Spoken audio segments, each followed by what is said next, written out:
Okay, I definitely have one male, and I think I have, oh, nope, 2 males and a female. We have so many males this year.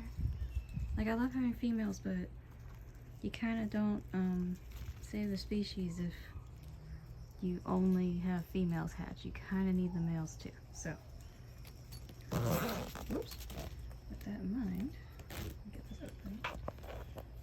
Come here, buddy. I know you're ready to go, aren't you? Come on. And they always disappear before I get up there.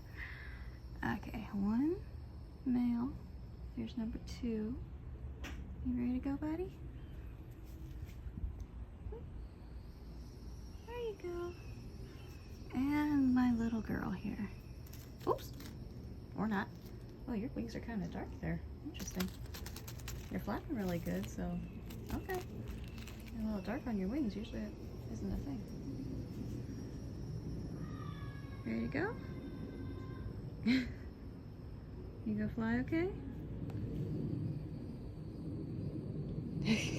Or do you need a little bit? I don't know when you hatched, so I mean.